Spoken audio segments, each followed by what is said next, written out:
Continuity matter करती है।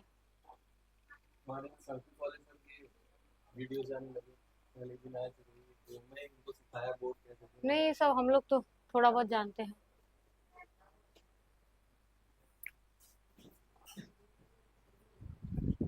Hello dear student, welcome to teachers academy. मैं अलवन्या आप सभी का टीचर्स एकेडमी के ऑनलाइन प्लेटफॉर्म में स्वागत करती हूँ। उम्मीद करती हूँ आप सभी अच्छे होंगे। सभी स्टूडेंट्स को गुड आफ्टरनून, राधे राधे। कैसे हैं आप सभी? क्लास को एक बार अपने दोस्तों को, फ्रेंड्स को सभी शेयर कर दीजिए। आप लोगों की क्लास, ये जो सामाजिक विज्ञान यूपी टेट में आता है उसका सेशन स्टार्ट हो गया है। तो एक बार सभी स्टूडेंट क्लास को अपने बिहाफ से अपने दोस्तों को, फ्रेंड्स को शेयर कर दीजिए। सभी स्टूडेंट्स क्लास को शेयर करेंगे।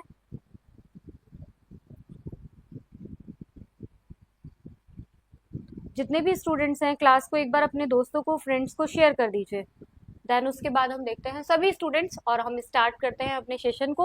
ये आज का हमारा सेशन बहुत ही इंपॉर्टेंट सेशन है। यहाँ पे अभी हम क्या कर रहे हैं, यूपी टेट में सामाजिक विज्ञान के विषय में जो भी क्वेश्चंस आए हैं प्रीवियस ईयर क्वेश्चंस को सॉल्व कर रहे हैं। ठीक है, तो हम इसके बेसिस पे हमें आइडिया लग जाएगा। किसी भी एग्जाम के लिए हमें पहले पीवाईक्यू लगाना बहुत जरूरी होता है।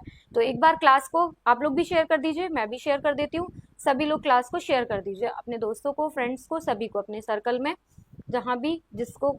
ठीक, चलिए तो अब हम इसको सेशन को स्टार्ट करते हैं, टाइम आप लोगों का खराब ना करते हुए। एक सेकेंड।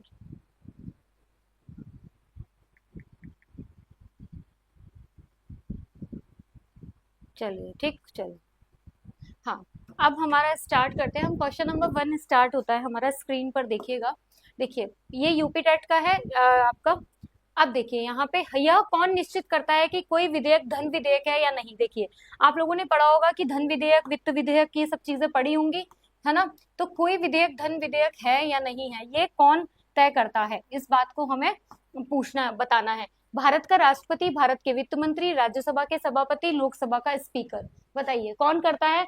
देखिए यूपी टेट में जो सोशियोलॉजी, सामाजिक विज्ञान आपका जो विषय है, उन बच्चों को किसके, हिस्ट्री, पॉलिटी, ज्योग्राफी के क्वेश्चंस रहते हैं। उसमें आपके कुछ क्वेश्चंस आपके हिस्ट्री के रहते हैं, है ना, कुछ पॉलिटी के रहते हैं, कुछ आपके जियोग्राफी के रहते हैं। ठीक, ये इतने क्वेश्चंस आपके रहते हैं। तो सभी स्टूडेंट्स इसको देखेंगे, है ना। तीनों सब्जेक्ट से आपके क्वेश्चंस रहते हैं। तो ये मिसलेनियस प्रीवियस ईयर क्वेश्चंस है अभी आपके। तो देखिए यह निश्चित करता है कि कोई विधेयक धन विधेयक है या नहीं। मतलब इसको कौन डिसाइड करेगा कि कोई विधेयक धन विधेयक है या नहीं। तो इसको भारत का राष्ट्रपति डिसाइड करेगा, या फिर भारत के वित्त मंत्री, या फिर राज्यसभा के सभापति, या फिर लोकसभा के स्पीकर। बताइए स्टूडेंट्स सभी कमेंट करेंगे। तो क्या, कौन इसको निर्धारित करेगा? तो लोकसभा का स्पीकर निर्धारित करता है कि कोई विधेयक धन विधेयक है या नहीं है। संविधान के अनुच्छेद 110 के अंतर्गत, किसके, संविधान के अनुच्छेद 110 के अंतर्गत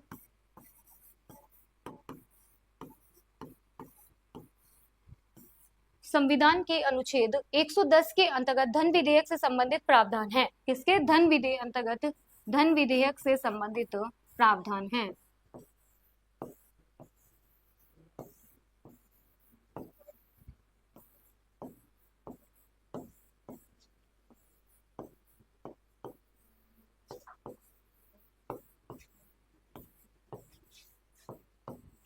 ये पूछा जाता है आपसे, इस टाइप के क्वेश्चंस बहुत ज्यादा पूछे जाते हैं।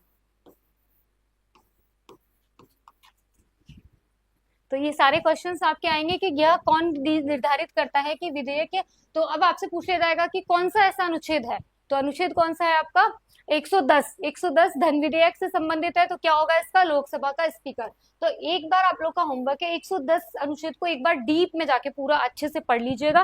राष्ट्रपति द्वारा पारित धन विधेयक को पुनर्विवाद हेतु वापस नहीं कर सकते, क्योंकि इसी पूर्व अनुमति से ही धन विधेयक प्रस्तुत किया जा सकता है ना। धन विधेयक को हम दोबारा नहीं भेज सकते, है ना। चलिए ठीक, समझ में आ गया। नेक्स्ट है हमारा क्वेश्चन, शिक्षा को द्विध्रुवीय किसने कहा था। शिक्षा को जो द्विध्रुवी, जो कथन वाले क्वेश्चंस हैं, तो आप लोग एक बार ये कथन्स को ना याद कर लीजिएगा सभी स्टूडेंट्स। एक मिनट रुकिए, क्लास को हम भी एक बार, हाँ एक बार क्लास को आप लोग अपने दोस्तों को, फ्रेंड्स को, सभी को शेयर कर दीजिएगा। और हमारी क्लास इसी तरीके से 11 बजे ही चलेगी। हाँ ठीक, चलिए तो ठीक, आंसर भी करिए लेकिन आप लोग साथ साथ। शिक्षा को द्विध्रुवीय एडम्स ने कहा था। अब देखिए इसको याद करने की मैं एक ट्रिक बता देती हूँ आप लोग को। जो भी अब तक एग्जाम में आपके जो कथन आएंगे, एक आप छोटी सी डायरी बना लीजिए, वहां पे ये कथन से रिलेटेड जो क्वेश्चन है उसको लिख लीजिए, ठीक है। तो अब आपसे पूछा जाएगा शिक्षा को द्विध्रुवीय किसने कहा था। तो ये बेसिक बेसिक क्वेश्चन आपके गलत नहीं होनी चाहिए। तो शिक्षा को द्विध्रुवीय किसने कहा था? एडम्स ने कहा था। किसने कहा था? एडम्स ने। शिक्षा को द्विध्रुवीय कहने वाले कौन थे? एडम्स थे। तो आंसर क्या होगा? सेकंड का ए। सेकंड का आंसर क्या होगा आपका? ए इज योर राइट आंसर। ठीक, चलिए क्लास आपकी, हाँ ठीक ठीक, चलिए एक बार कमेंट्स भी करते रहिए आप लोग सभी स्टूडेंट्स। ठीक, चलिए आप लोग कमेंट्स भी करते हैं। प्रसिद्ध शिक्षा शास्त्री ने अपनी पुस्तक किसमें? Evolution of education theory. क्या है इनकी पुस्तक? इवोल्यूशन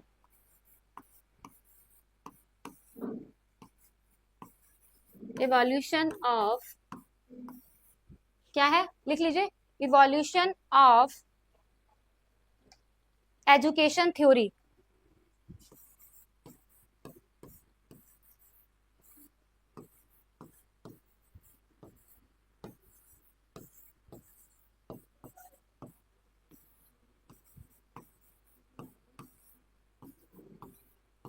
इनकी पुस्तक है किसकी? एडम स्मिथ की, इवोल्यूशन ऑफ एजुकेशन थ्योरी। इसमें इन्होंने शिक्षा को द्विध्रुवीय कहा था। क्या कहा था इन्होंने इसमें?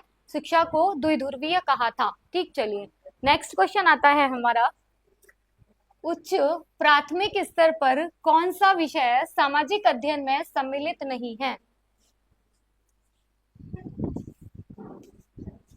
कौन सा विषय सामाजिक उच्च प्राथमिक स्तर पर कौन सा विषय सामाजिक अध्ययन में सम्मिलित नहीं है? दर्शन शास्त्र, राजनीति शास्त्र, भूगोल या फिर इतिहास?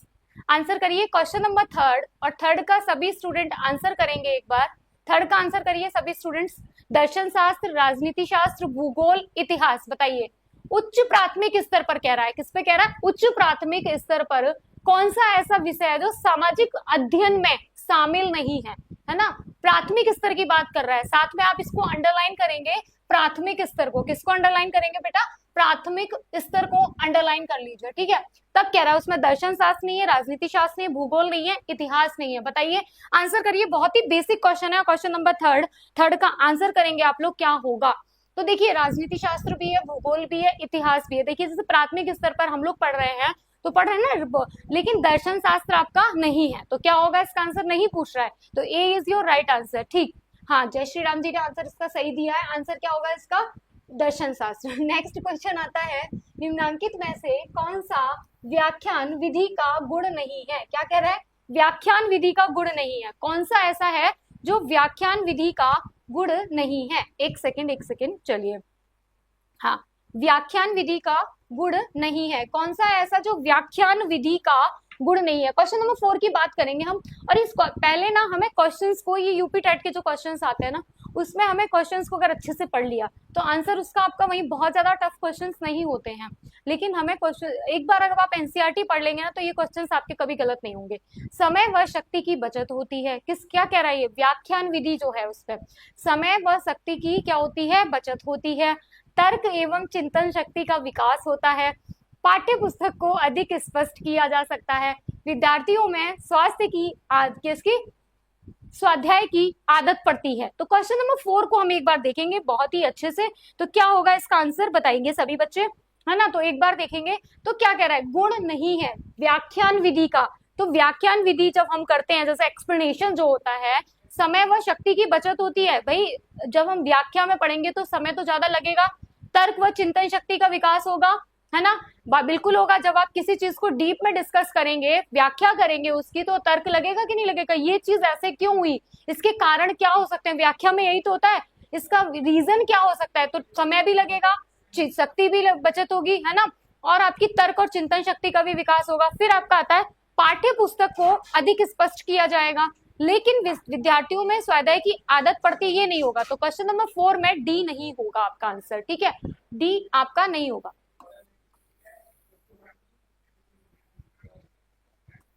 तो डी आपका नहीं होगा, बाकी सारे ऑप्शन सही हैं। तो सभी आंसर सही दिया है। हाँ जय श्री राम जी, बी कैसे होगा इसका आंसर? तर्क एवं चिंतन शक्ति का विकास होता है। कैसे हो जाएगा? विकास तो होगा ना। क्वेश्चन में क्या पूछ रहा है? नहीं। क्या कह रहा है? नहीं। तो नहीं में नहीं की बात करना है। जब आप किसी चीज को डीप में पढ़ेंगे, व्याख्या करेंगे, तर्क और चिंतन शक्ति का तो विकास होगा ही ना ऑटोमेटिकली। उसके बारे में जब आप किसी चीज को डीप में डिस्कस करेंगे तो होगा। चलिए क्वेश्चन नंबर 5 पे आते हैं। शिक्षक को श्याम पट पर लिखते समय कितने अंश के कोण पर खड़ा होकर लिखना चाहिए? 55 डिग्री जैसे मैं लिखती हूँ, है ना, तो ये कितने, ये तो एक आप टीचर बनने जा रहे हैं, आप लोगों को पता ही होना चाहिए, बेसिक क्वेश्चन है ना। शिक्षक को श्याम पट पर लिखते समय देखिए हम लोग को इस तरीके से लिखना चाहिए कि हम पूरा ऐसे नहीं एकदम पीछे 90 डिग्री के एंगल में ऐसे नहीं लिख सकते कि एकदम सीधे खड़े होकर लिख रहे हैं 180 के कैसे पूरे सीधे खड़े होके हम लिखने लग गए, नहीं, हम लोग को 45 डिग्री के एंगल पे पीछे मतलब थोड़ा सा इस तरीके से लिखना चाहिए। तो ये कौन सा एंगल बनेगा? 45 डिग्री का एंगल, ठीक है। तो आंसर क्या होगा, इसको रट लीजिए। शिक्षक को टीचर जब बोर्ड, ब्लैक बोर्ड पे, व्हाइट बोर्ड पे, स्मार्ट बोर्ड पे, अब तो श्याम पट आया, ब्लैक बोर्ड, उसके बाद व्हाइट बोर्ड आया, व्हाइट बोर्ड के बाद आपका स्मार्ट बोर्ड आ गया है जिसपे मैं पढ़ा रही हूँ आप लोगों को।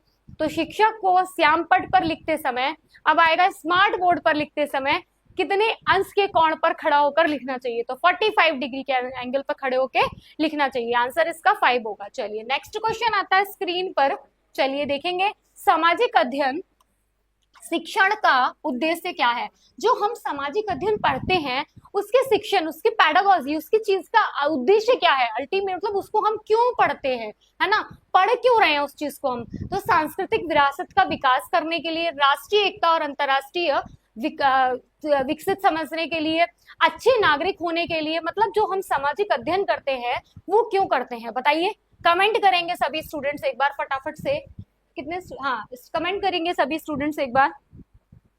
हाँ चलिए ठीक ठीक, क्लास को एक बार अपने दोस्तों को, फ्रेंड्स को, सभी को आप शेयर कर दीजिए।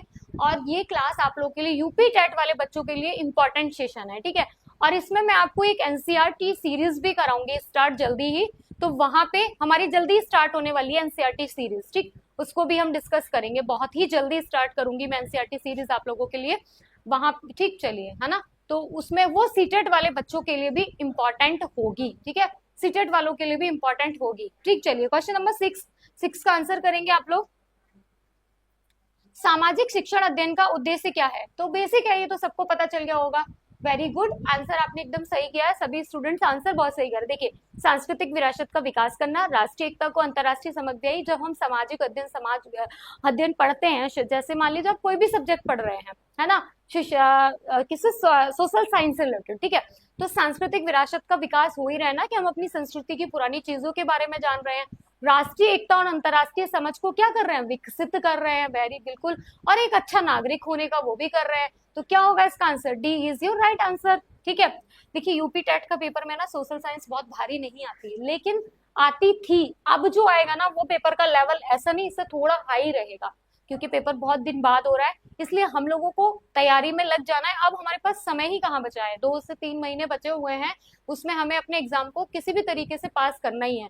और यूपी टेट देख रहे हैं ना कितने कितने दिन बाद आता है। मान लीजिए अगर, वैसे अभी सीटेट मान्य है, किसी कंडीशन में यूपी में सीटेट को नहीं मान्य किया, यूपी टेट पास करना कंफर्म कर दिया, तब आप कैसे करेंगे? तो इसीलिए हमें यूपी टेट पास करना बहुत जरूरी है, ठीक। चलिए, और सोशल साइंस का बहुत बड़ा योगदान है, 60 नंबर की सोशल साइंस आपकी आएगी, ठीक है। तो आप लोग ध्यान रखेंगे। हाँ बच्चे कुछ पूछ रहे थे, तो 30 नंबर की आपकी सीडीपी आएगी, 30 नंबर का आपका हिंदी इंग्लिश, जो भी आपकी लैंग्वेज है, हिंदी इंग्लिश संस्कृत, है ना, लैंग्वेज 1, यहाँ पे मैं लिख दे रही हूँ, लैंग्वेज 1 आएगी आपकी, ठीक है, लैंग्वेज 1। 30 नंबर की आपकी लैंग्वेज 2, है ना, फिर आपका आएगा 60 मार्क्स की यही एसएसटी सोशल साइंस, ठीक है। तो इतना आपका है, इसलिए आप लोग बढ़िया से अपनी प्रिपरेशन को करते रहिए। बहुत जल्दी देखिए, कल सीटेट की आंसर की भी आ गई है, बहुत जल्दी सीटेट का रिजल्ट भी आ जाएगा, ठीक। चलिए ठीक, चलिए फटाफट से समझ में आ गया। अब नेक्स्ट क्वेश्चन पर हम आते हैं। निम्नलिखित में से कौन सा धर्म त्रिरत्न में विश्वास करता है? तो जैन धर्म, बौद्ध धर्म, किस में कौन सा धर्म है जो त्रिरत्न में विश्वास करता है? बताइए, ऐसा कौन सा धर्म है जो त्रिरत्न में विश्वास करता है? त्रिरत्न का संबंध किससे है? बौद्ध धर्म, है ना, से है। जैन धर्म में त्रिरत्न है, सम्यक दर्शन, सम्यक आचरण, सम्यक आचरण, है ना। जैन धर्म में कितना है? 3 त्रिरत्न कौन कौन से हैं इनके बताइए? सम्यक दर्शन,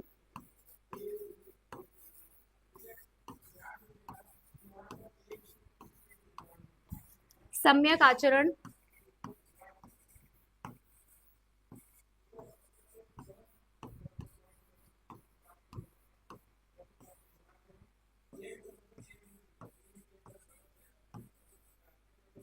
और तीसरा क्या है? सम्यक दर्शन, सम्यक आचरण, सम्यक ज्ञान।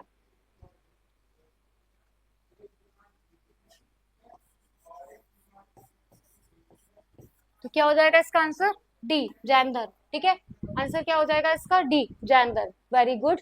तो क्या कह रहा है आपसे? निम्नलिखित में से कौन सा धर्म त्रिरत्न में विश्वास करता है? तो जैन धर्म करता है, उसके 3 रत्न कौन कौन से हैं? सम्यक दर्शन, सम्यक आचरण, सम्यक ज्ञान। ठीक है, ये पूछा भी जाता है आपसे, कई बार पूछा जाता है। ठीक है, तो आंसर क्या होगा इसका? वेरी गुड, आंसर क्या हो जाएगा? डी। नेक्स्ट क्वेश्चन आता है, मालती धाव, है ना, क्या है ये? मालती माधव नामक नाटक की रचना किसने की? अब जो मैंने डायरी नोट करवाई है वहां पे इसको नोट कर लीजिए। मालती माधव नामक, क्या कह रहा है? मालती माधव नामक नाटक की रचना किसने की थी? भास ने, कालिदास ने, देखिए है ना, भवभूति ने, बाणभट्ट ने। इसको आप एलिमिनेशन वाले रूल से भी सॉल्व कर सकते हैं, है ना। तो किसने की थी बताइए? मालती माधव नामक जो है किसने की है? भवभूति ने। किसने? मालती माधव नाटक की रचना किसने की है? भवभूति ने। तो आंसर 8 का, क्वेश्चन नंबर 8 का आंसर क्या हो जाएगा आपका? डी हो जाएगा। यहाँ पे इस प्रश्न में किसी भी बच्चे को कोई भी दिक्कत है तो बताइए। इस प्रश्न में किसी भी बच्चे को कोई दिक्कत तो नहीं है ना? क्वेश्चन नंबर 8 में, 8 नंबर क्वेश्चन आपका बहुत इजी है। मालती माधव नाटक की रचना भवभूति ने किया, जबकि भरतनात्मक कवि की भास ने किसकी की है? स्वप्न दास दत्ता, है ना। ये कवि भास ने स्वप्न दास दत्ता की है। किसकी की है? स्वप्न दास दत्ता, लिख लीजिए।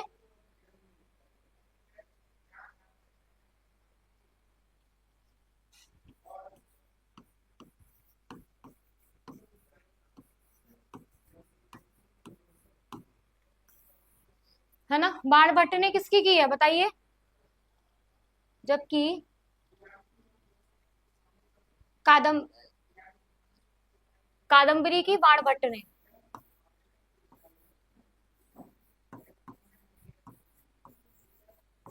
याद कर लीजिए ना, यहाँ पे आ गया है तो। और कालिदास ने किसकी की है बताइए?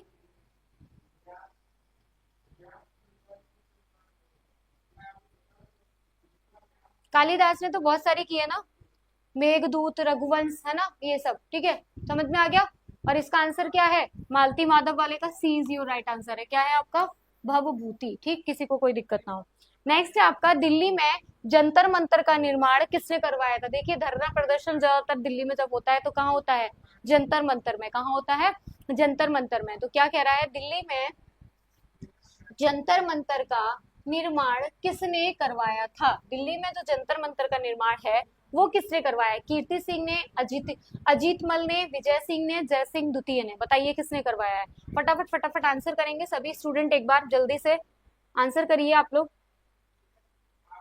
क्लास को, अपने दोस्तों को, फ्रेंड्स को सभी शेयर भी कर देंगे। ठीक है, फटाफट से क्लास को भी शेयर कर दिया करिए आप लोग। ठीक, चलिए।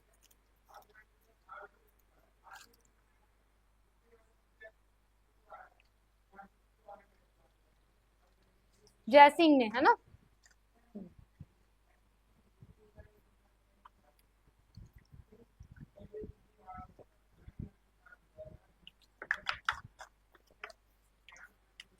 जय सिंह द्वितीय ने या किसने करवाया था? जय सिंह द्वितीय ने दिल्ली में 1724 में निर्मित, है ना। कब? 1724 में जंतर मंतर का निर्माण करवाया था। ये फैक्चुअल क्वेश्चन है और ये फैक्ट हमें रटने होते हैं, और ये क्वेश्चन यूट्यूब के माध्यम से आप लोगों को मिल जाते हैं। बहुत अच्छा आप लोगों के लिए हो जाता है ना। दिल्ली में जंतर मंतर का निर्माण जय सिंह द्वितीय ने करवाया था। वर्नाक्यूलर प्रेस एक्ट कब पारित हुआ था बताइए? वर्नाक्यूलर प्रेस एक्ट, लग रहा था ना। देखिए, कल परसों जो पहली क्लास थी उसमें कितने इजी क्वेश्चंस थे, आज थोड़ा सा लेवल बढ़ रहा है, ऐसे धीरे धीरे लेवल बढ़ता जाएगा। ठीक है, वर्नाक्यूलर प्रेस एक्ट पारित कब हुआ था? 1878 में, 1880 में, 1885 में, 1888 में। बताइए, वर्नाक्यूलर प्रेस एक्ट कब पारित हुआ?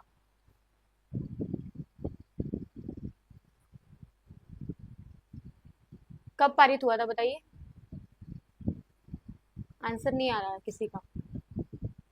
वर्नाक्यूलर प्रेस एक्ट कब पारित हुआ था? देसी भाषा का समाचार पत्र अधिनियम 1838 किसमें? 78 में पारित किया गया था, जिसे वर्नाकुलर प्रेस एक्ट के नाम से जाना जाता है। 1878 में। है ना, देसी भाषा का जो अखबार का था उसी को हम क्या कहते हैं, वर्नाकुलर प्रेस एक्ट कहते हैं ना। तो ये 1878 में पारित किया गया था। कब किया गया था? 1878 में। नेक्स्ट है आपका, भारतीय राष्ट्रीय कांग्रेस के प्रथम अध्यक्ष कौन थे? बहुत इजी क्वेश्चन है, इतना इजी क्वेश्चन ये लगभग मुझे लगता है क्लास में जितने बच्चे होंगे सब सही कर देंगे, ठीक है। उसके बाद भी जो बच्चे देखेंगे वो भी सब सही कर देंगे। तो भारतीय राष्ट्रीय कांग्रेस का प्रथम अध्यक्ष कौन था, बताइए। भारतीय राष्ट्रीय कांग्रेस की स्थापना किसने की थी? अगर आपसे पूछा जाए भारतीय राष्ट्रीय कांग्रेस की स्थापना की बात आए तो किसने की थी? एओ ह्यूम का नाम आता है या नहीं आता, है ना?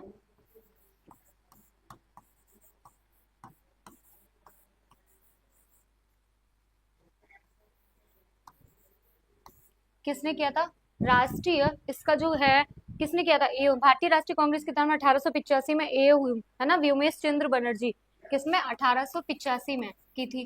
और इसके प्रथम अध्यक्ष कौन थे? अध्यक्ष व्योमेश चंद्र। इसके प्रथम अधिवेशन दिसंबर 1885 बम्बई से गोकुलदास तेजपाल संस्कृत विश्वविद्यालय में किया गया था। इस अधिवेशन में कुल कितने? 72 विद्यार्थी, किसने? 72 सदस्यों ने हिस्सा लिया था, है ना। एओ ह्यूम के उससे की गई थी। तो इसके पहले जो थे अध्यक्ष वो कौन थे? डब्ल्यू सी बनर्जी थे, है ना। कौन थे? डब्ल्यू सी बनर्जी थे। स्थापना 1885 में एओ ह्यूम के किया गया था। जब पहला अधिवेशन हुआ था इसका, उसमें कितने सदस्य थे? 72, 72 सदस्य थे, ठीक है। ये भी पूछा जा सकता है। जब पहला अधिवेशन आ गया तो उसको एक बार अच्छे से पढ़ लीजिए, ठीक है। नेक्स्ट है आपका, भूदान आंदोलन किसने प्रारंभ किया था? जयप्रकाश नारायण ने, विनोबा भावे ने, जेबी कृपलानी ने, नरसिंह मेहता ने। जो भूदान आंदोलन है आपका वो किसने प्रारंभ किया था? एक बार सभी बच्चे कमेंट करेंगे और आंसर करेंगे, बताएंगे कि भूदान आंदोलन किसने प्रारंभ किया था। ठीक, वेरी गुड, सभी स्टूडेंट क्लास में हैं। ठीक ठीक ठीक, भूदान आंदोलन किसने प्रारंभ किया था? ठीक, चलिए, किसने किया था? भूदान आंदोलन की बात हो रही है, क्वेश्चन नंबर 12, और 12 पे एक बार आंसर करेंगे फटाफट से, क्या होगा, जल्दी जल्दी। भूदान आंदोलन, है ना, कब किया गया था? पहले तो कब प्रारंभ हुआ था? तो इसको देख लीजिए, 18 अप्रैल, कब? 1951 में, है ना, 1951 में प्रारंभ किया गया। विनोबा भावे को पहला भूदान आंध्र प्रदेश के तेलंगाना क्षेत्र के ग्राम किसमें? पंचपमपल्ली ग्राम में मिला था, है ना, पंचपल्ली, है ना। तो किसने किया था? विनोबा भावे ने। आंसर क्या होगा इसका? B, B is your right answer, ठीक है। भूदान आंदोलन किसने किया था? विनोबा भावे, है ना, B is your right answer, ठीक। अब नेक्स्ट क्वेश्चन आता है, निम्न में से कौन काकोरी कांड से संबंधित नहीं है?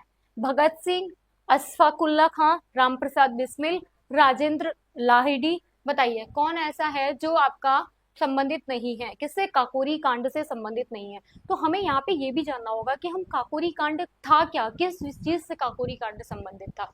बहुत चीजें हैं हमें जो जाननी है, ठीक है। और मैं आपको बार बार बोलूंगी कि आप लोग लास्ट में जो प्रिपरेशन में लगते हैं ना, लिटरली वही आप लोगों के लिए दिक्कत है। एग्जाम से कम 2 से 3 महीने पहले तो जाग जाया करो आप, सच में।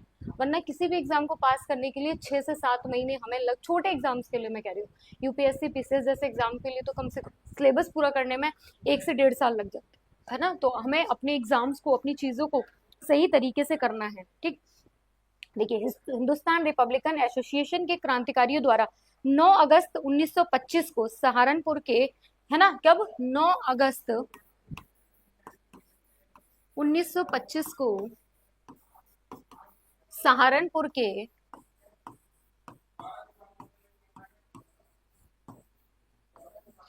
1925 में सहारनपुर लखनऊ लाइन पर काकोरी जाने वाली क्रांतिकारियों को गिरफ्तार कर लिया गया, है ना। सहारनपुर से ना काकोरी जाने वाली ट्रेन में थी, उसमें उसको क्या कर लिया? गिरफ्तार कर लिया, है ना। तो क्या इसका आंसर होगा? किसने किया था ऐसा? काकोरी कांड संबंधित नहीं है। अशफाकुल्ला खां से संबंधित है, रामप्रसाद बिस्मिल से, राजेंद्र लाहिड़ी से, लेकिन भगत सिंह उससे संबंधित नहीं है, ठीक है। तो आंसर क्या हो जाएगा? ए इज योर राइट आंसर, ठीक। फटाफट फटाफट हम लोग करते जाएंगे क्योंकि हमें क्वेश्चंस को पहले एक बार देखना है कि किस तरीके के क्वेश्चंस आपके एग्जाम में पूछ रहे हैं, ठीक है। समझ में आ रहा है या नहीं आ रहा है? मैं यहाँ पे अभी इतने फैक्ट, हर क्वेश्चन में 2 से 3 फैक्ट आप लोगों को याद करा दे रही हूँ।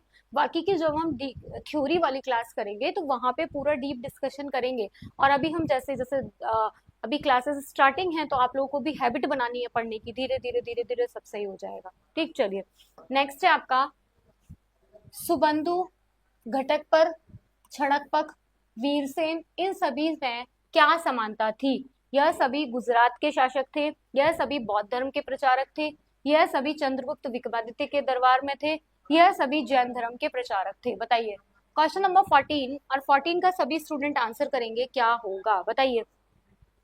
14 का आंसर करेंगे सभी लोग, क्या होगा 14 का?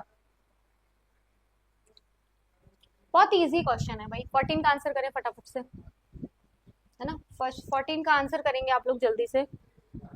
हाँ वेरी गुड, 14 का आंसर करिए आप लोग।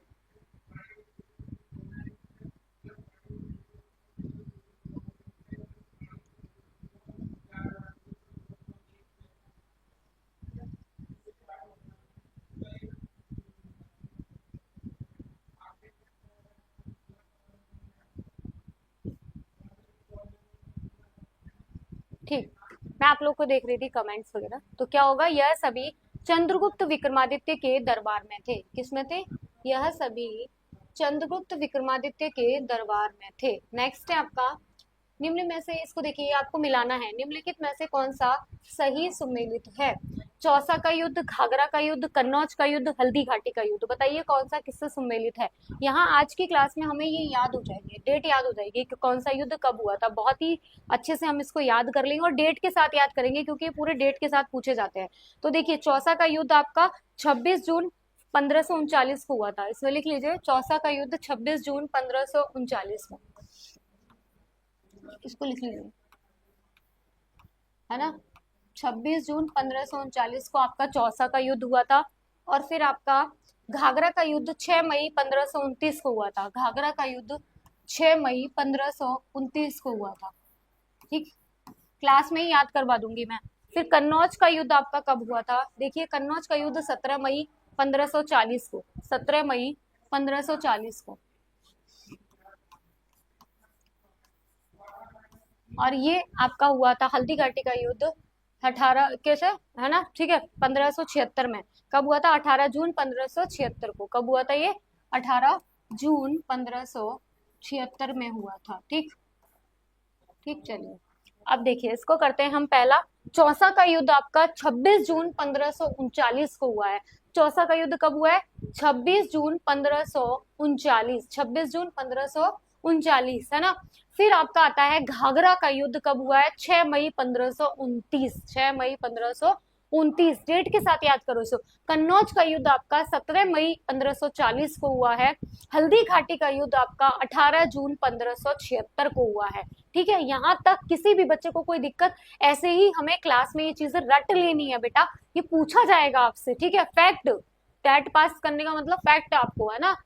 ठीक है, फैक्ट भी बहुत पूछे जाते हैं। चलिए, और कॉन्सेप्ट क्लियर होगा तभी आपको फैक्ट याद होंगे। निम्नलिखित में से इनको कालक्रम अनुसार व्यवस्थित कीजिए। ठीक है, ये आपको जब मैं थ्योरी की क्लास पढ़ाऊंगी तो वहां पे मैं आपको ये टिप्स पे रटा दूंगी मैं आपको। ठीक है, तो ये कह रहे हैं Warren Hasting, Lord Clive, Cornwallis, Lord Wellesley, तो इसका हमें सीक्वेंस लगाना है। ठीक है, तो एक बार इसका लगा लेते हैं इनकी डेट के साथ। ठीक है तो सबसे पहले आपके क्या है? रॉबर्ट क्लाइव है, तो सॉरी तो ये ना आपका डी से ही सॉल्व हो जाएगा, एलिमिनेशन वाले रूल से, इसमें कुछ है ही नहीं। पहला सेकंड फर्स्ट नंबर पे ये एक ही में है, तो ये एलिमिनेशन वाले रूल से सॉल्व हो गया। इनका क्या कार्यकाल था क्लाइव का? 1757 से लेके 1760 तक। क्या थे इनका कार्यकाल? 1757 से लेके 1760 तक इनका कार्यकाल था। दूसरे नंबर पे थे आपके Warren Hasting, Lord Warren Hasting, बहुत इंपॉर्टेंट है। इनका था 1765 से लेके 1767, है ना। 2 बार आए थे ये, द्वितीय कार्यकाल 2 बार आए हैं, 1765 से, है ना। अब दूसरा है 2 बार आए हैं, 1765 से 1767, 1765 से क्लाइव का, सॉरी, दूसरा कार्यकाल है ये, 1765 से 1767। चलिए इनका कार्यकाल अभी आप रहने दीजिए, जब मैं आपको थ्योरी पढ़ाऊंगी तो उसमें मैं इसको डीप में एक ट्रिक के माध्यम से याद कराऊंगी, तो आपको जल्दी याद हो जाएगा, ऐसे फिर आप कर नहीं पाएंगे। ये जो ऊपर लिख रही थी मैं, वो क्लाइव का दूसरा कार्यकाल था। ठीक है, चलिए वॉरेन हेस्टिंग तो एक ही बात है। नेक्स्ट, भारत के निम्न में से किस राज्य में सुंदर वन पाए जाते हैं? ये बहुत ईजी क्वेश्चन है ना, कोई भी बता देगा। महाराष्ट्र, गुजरात, उत्तर प्रदेश, पश्चिम बंगाल, बताइए किस में पाए जाते हैं? भारत के किस राज्य में सुंदरवन पाए जाते हैं? ठीक है, बहुत बेसिक क्वेश्चन है। सुंदरवन पश्चिम बंगाल में, वेस्ट बंगाल में पाए जाते हैं, तो कोई भी बता देगा, बहुत बच्चों वाला क्वेश्चन है ना। नेक्स्ट है आपका, निम्न में से किस नदी पर हीराकुंड बहुउद्देशीय परियोजना का निर्माण हुआ है? महानदी, चंबल, सतलज, यमुना। हीराकुंड बताइए, निम्न में से किस पर हीराकुंड का वो हुआ है, बताइए फटाफट से। हीराकुंड कहाँ पे है? उड़ीसा में संबलपुर के निकट महानदी में बनाया गया है। कहाँ पे? उड़ीसा में। ये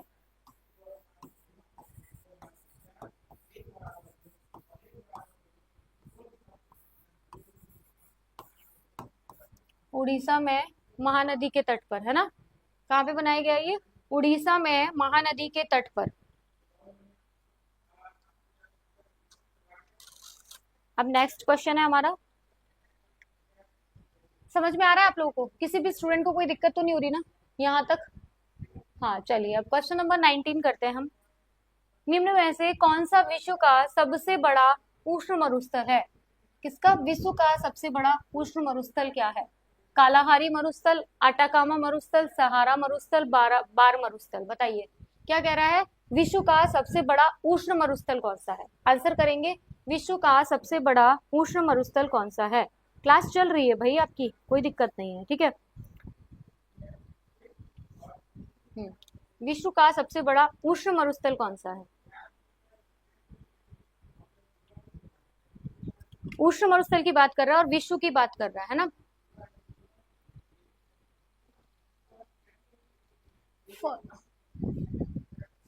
सहारा मरुस्थल विश्व का सबसे बड़ा उष्ण मरुस्थल है, और ये सहारा मरुस्थल कहाँ पे पाया जाता है? दक्षिण अफ्रीका में स्थित है। ये कहाँ पे है? ये भी पूछ सकता है, सहारा मरुस्थल कहाँ पे स्थित है? तो ये सहारा मरुस्थल आपका दक्षिण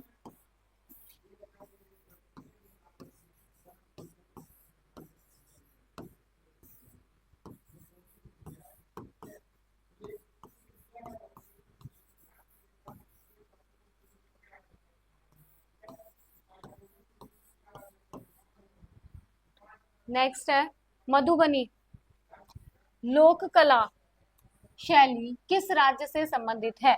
बिहार से, उत्तराखंड से, मध्य प्रदेश से, उत्तर प्रदेश से। मधुबनी की बात कर रहा है। मधुबनी लोक कला शैली कहाँ से स्थित है बताइए। मधुबनी लोक कला शैली बिहार के मधुबनी से संबंधित है। मधुबनी शब्द का अर्थ क्या होता है? मधुबन का अर्थ है शहद का वन, है ना। मधुबन में इसमें जो मधुबन है, मधुबन का अर्थ क्या होगा? शहद का वन। पूछा जाएगा आपसे।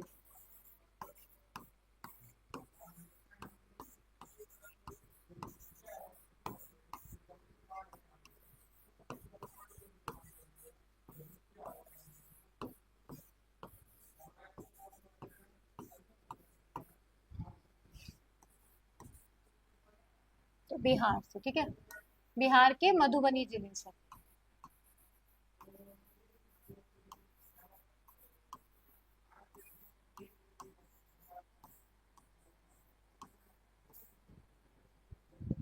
होली बीत गई है, अब आप लोग क्लास में पढ़ाई में जुट जाइए, है ना। ये तरीका एकदम स्ट्रिक्ट होके लग जाइए पढ़ाई में। नेक्स्ट है आपका, धान का खेरा रोग किस तत्व की कमी से होता है? ये रोग वाले ना मैं आपको एक लिस्ट प्रोवाइड करा दूंगी, हमारा भी इसका जो टेलीग्राम ग्रुप है वहां पे मैं आपको इसकी पूरी एक लिस्ट प्रोवाइड करा दूंगी सभी स्टूडेंट्स को, तो आप वहां पे जुड़ जाइएगा, ठीक है। तो कह रहा है धान का खेरा रोग, जैसे धान का खेरा हो गया, है ना।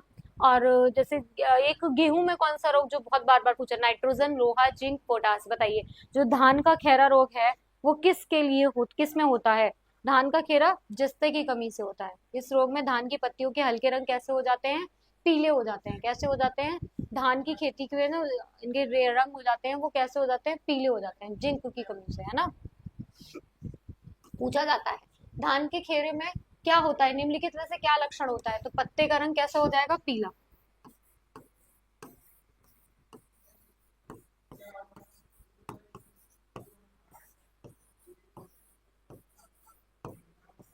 ठीक,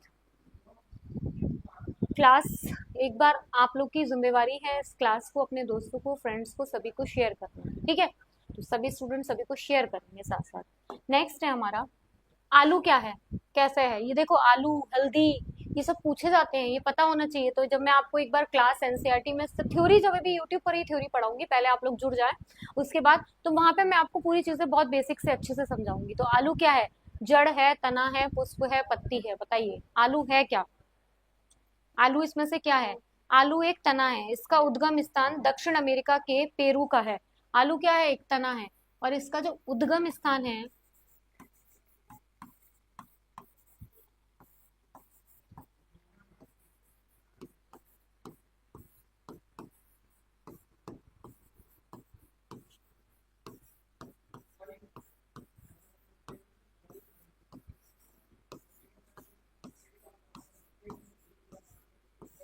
दक्षिण अमेरिका के पेरू। ठीक है, इसका क्या है? दक्षिण अमेरिका के पेरू।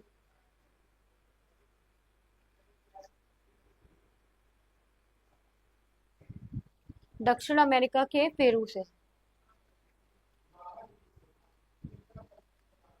इसे सब्जियों का राजा कहा जाता है। आलू में प्रोटीन, स्टोरेज, विटामिन सब पाया जाता है ना। ये तो सब बेसिक चीजें हैं, बताइए।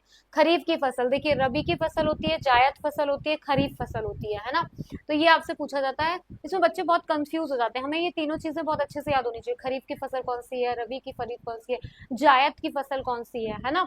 तो देखिए, खरीफ रबी तो हो गई, ठीक है, सीजनेबल होती है। लेकिन जो बीच में, जैसे ये खीरा, ककड़ी, जो बीच दो फसलों के बीच का जो समय होता है, उसमें हम जिसको उगाते हैं वो जायद की फसल हो जाती है ना। कुछ सब्जियां उगा लेते हैं उसमें। तो खरीफ की फसल कौन सी है, अब यहाँ पे हम देखेंगे। ठीक है, तो भारत में 3 प्रकार की फसल पाई जाती है, इसको लिख लीजिए पहले। मैं इसको बहुत बेसिक से आपको लिखवा देती हूँ।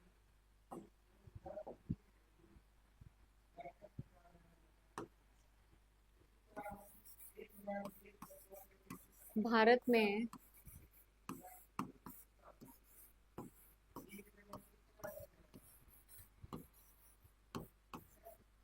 3 प्रकार की फसल पाई जाती है।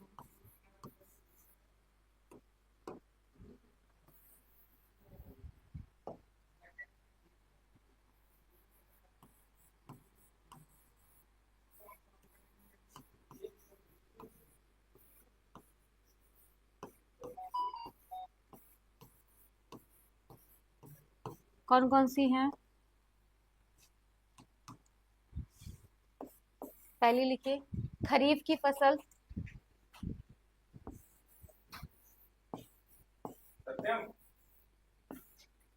लिख लिया खरीफ, ये धान द्वार है ना। फिर रबी,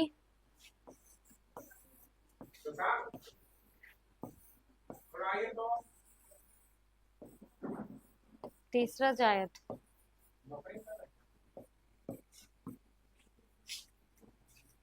ठीक, चलिए पहले में लिखिए, खरीफ में क्या क्या होता है आपका?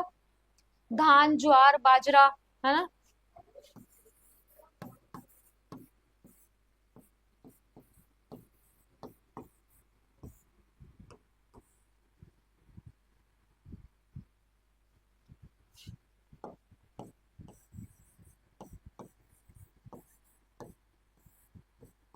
आदि। जो फसल गर्मियों में बोई जाती है, हाँ, ठंडियों में बोई जा रही है ना। गर्मी में जो बोई जाएगी वो खरीफ की फसल है ना। अब जैसे है ना, अब रबी, अब देखिए फिर गेहूं, जौ, चना, मसूर, सरसों।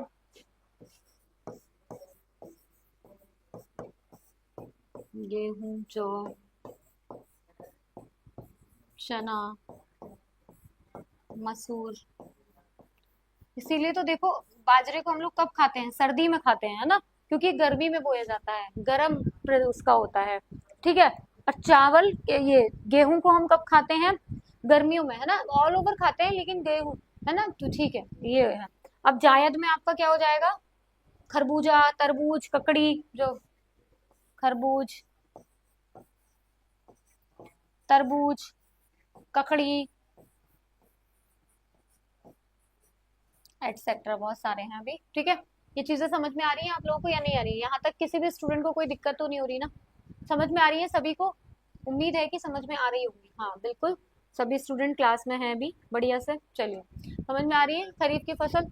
नेक्स्ट है आपका, मक्का का जन्म स्थान क्या है? मक्का का जो जन्म स्थान है वो क्या है? भारत है, क्या है? मक्का का जन्म स्थान पूछ रहा है आपसे। वो फसलें याद हो गई होंगी आप लोगों को। अब पूछ रहा है मक्का का जन्म स्थान कौन सा है। देखिए बताइए, बताएं फटाफट से। तो मक्का का जन्म स्थान मैक्सिको उत्तर अमेरिका है। जन्म स्थान मैक्सिको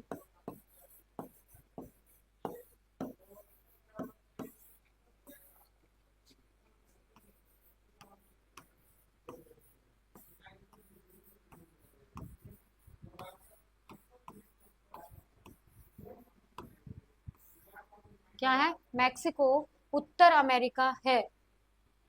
भारत में यह वर्ष भर में बोई जाने वाली फसलें यह सभी प्रकार की मिट्टियों में उगाई जाती है ना। मक्का सभी प्रकार की फसलों में उगाई जाती है उत्तर मैक्सिको। ठीक, चलिए नेक्स्ट है आपका, प्रमाणित बीज में थैले पर लगे टैग का रंग होता है।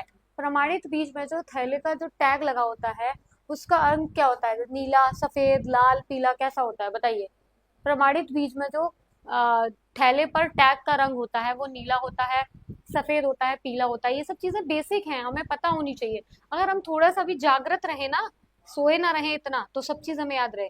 आधार बीज के द्विगुण पर प्रमाणित बीज तैयार किया जाता है। प्रमाणित बीज के थैलों पर नीले रंग का प्रमाणीकरण टैग लगाया जाता है जिस पर संस्था के अधिकृत अधिकारी के हस्ताक्षर भी होते हैं। तो प्रमाणित जो बीज के थैले होते हैं उन पर नीले रंग का, जैसे जो लोग गांव से जुड़े हुए हैं, बीज आता है तो देखे ना, जैसे अब आप लोग जैसे होता है ना वेज और नॉन वेज का, वेज वाले पे ग्रीन कलर का एक सर्कल बना हुआ था, नॉन वेज वाले पर रेड कलर का कि इसमें एग है कि एगलेस है, इस तरीके से होता है ना कि एग। तो ये चीजें आप लोग अपडेट रहा करो ना, नीला है ना। प्रमाणित बीज के थैले पर नीले रंग का टैग लगा होता है और उस पर जो अधिकारी होता है उसके हस्ताक्षर भी होते हैं। ठीक है, चलिए नेक्स्ट है आपका क्या है, ओरिकल्चर है ना। तो किसके लिए ओलोरीकल्चर किसके लिए जाना जाता है बताइए। ये सब कल्चर वाला एक मैं पूरा पीठ दे दूंगी आपको, वहां से याद कर लीजिएगा। तो पूछ रहे हैं ना, इस तरीके से हमें चीजों को करेंगे तो बिल्कुल होगा, हम चीजों को करेंगे तो बिल्कुल कवर होगा, ऐसा है ही नहीं कि नहीं होगा। ओलरी कल्चर शब्द का संबंध है सब्जी के विज्ञान से, है ना, पुष्प विज्ञान से, फसल विज्ञान से, फल विज्ञान से। जैसे पीसी कल्चर किससे संबंधित है ना, पीसी कल्चर किससे संबंधित है बताइए। ओलरी कल्चर सब्जी विज्ञान से, है ना। फल विज्ञान से क्या है, मैं लिखवा दे रही हूँ। फल विज्ञान क्या है, पोमोलॉजी, क्या है, पोमोलॉजी।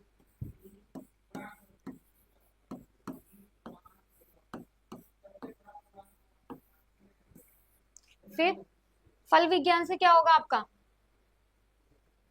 फ्लोरिकल्चर, ये पोमोलॉजी फल विज्ञान।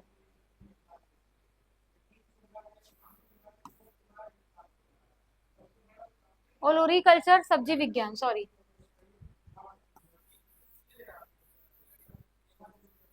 ओलोरीकल्चर आपका है सब्जी विज्ञान और फल विज्ञान से है आपका पोमोलॉजी।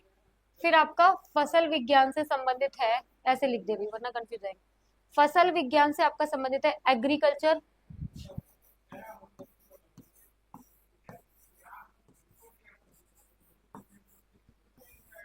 फिर आपका पुष्प विज्ञान से क्या संबंधित है, लिखिए। पुष्प विज्ञान से आपका संबंध है फ्लोरिकल्चर, है ना। फूल, पुष्प में क्या लगते हैं, फूल लगते हैं, तो फ्लोरिकल्चर। एग्रीकल्चर खेती से, पता ही होगा। पोमोलॉजी फल से, पोमोलॉजी फल से, ठीक है। पोमोलॉजी किससे हो जाएगा, फल से हो जाएगा। चलिए,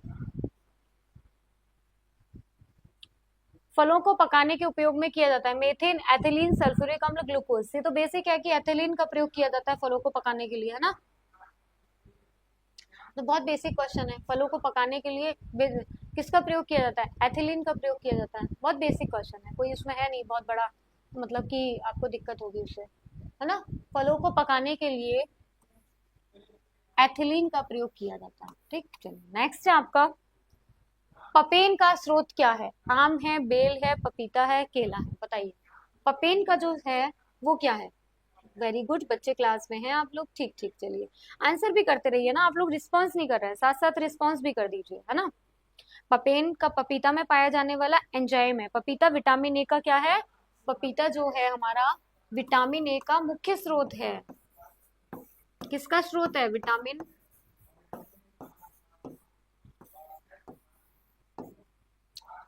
पपीता विटामिन ए का प्रमुख स्रोत है। इसकी मध्य फल भित्ति खाने योग्य भाग होता है। हाँ, पूछा भी जाता है इसको, क्या खाने योग्य भाग है इसका? खाने योग्य भाग है।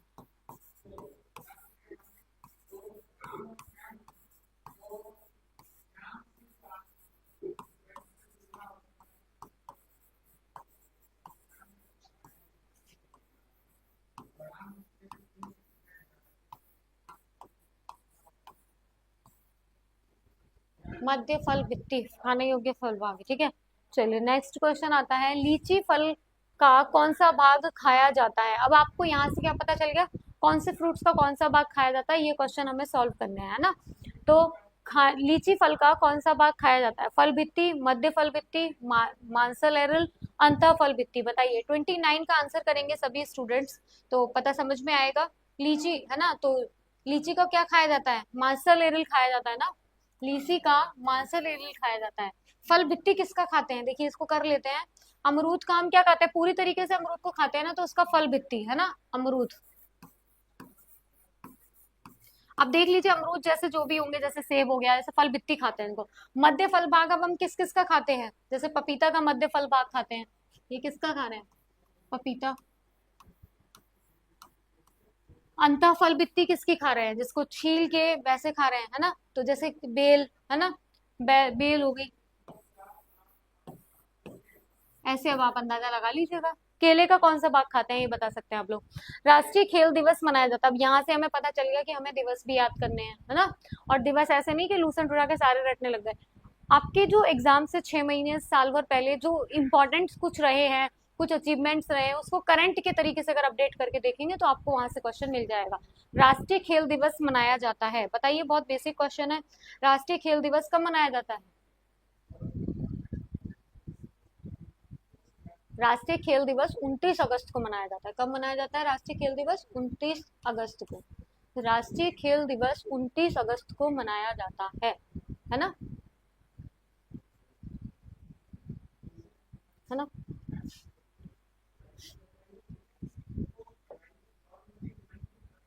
ये 29 अगस्त को क्या मनाया जाता है? राष्ट्रीय खेल दिवस मनाया जाता है।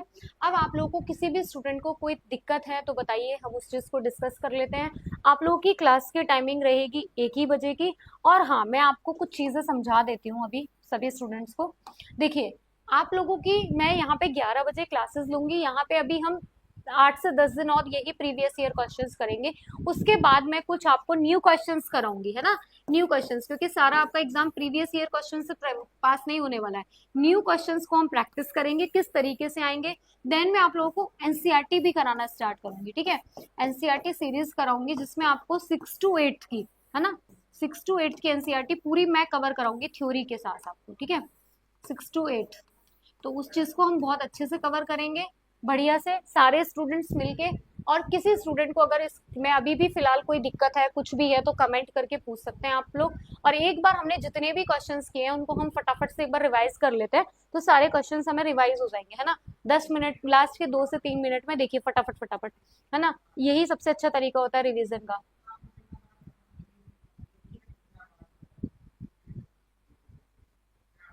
ठीक, चलिए, ये वह कौन सा निश्चित है कि धन विधेयक है? वह कौन निश्चित करता है कि यह धन विधेयक है या नहीं है? तो कौन करता है? आपका लोकसभा का स्पीकर। अनुच्छेद 110 के अंतर्गत धन विधेयक का प्रावधान है। शिक्षा को द्विध्रुवीय किसने कहा है? एडम्स ने कहा है। शिक्षा को द्विध्रुवीय एडम्स ने कहा है। नेक्स्ट है आपका, क्या है आपका नेक्स्ट क्वेश्चन आता है, उच्च प्राथमिक स्तर पर कौन सा विषय सामाजिक अध्ययन से संबंधित नहीं है? तो आपका इसमें दर्शन शास्त्र संबंधित नहीं है। नेक्स्ट है आपका, निम्नलिखित में से कौन सा व्याख्यान विधि का गुण नहीं है? विद्यार्थियों में स्वास्थ्य की आदत पड़ती है, ये वाला। नेक्स्ट, शिक्षक को श्यामपट्ट पर लिखने के लिए 49 डिग्री एंगल में लिखना चाहिए। सामाजिक अध्ययन शिक्षण का उद्देश्य क्या है? सभी हैं। फिर आपका आता है, निम्नलिखित में से कौन सा धर्म त्रिरत्न संबंधित है? तो जैन धर्म त्रिरत्न से संबंधित है। जैन धर्म में कौन कौन से 3 रत्न है? देख लीजिए, सम्यक दर्शन, सम्यक आचरण, सम्यक ज्ञान। फिर आता है, मालती माधव नामक नाटक की रचना किसने की थी? तो मालती माधव नाटक की रचना किसने की थी? भवभूति ने की थी। नेक्स्ट आपका आता है, दिल्ली में जंतर मंतर का निर्माण कराया था जय सिंह द्वितीय ने।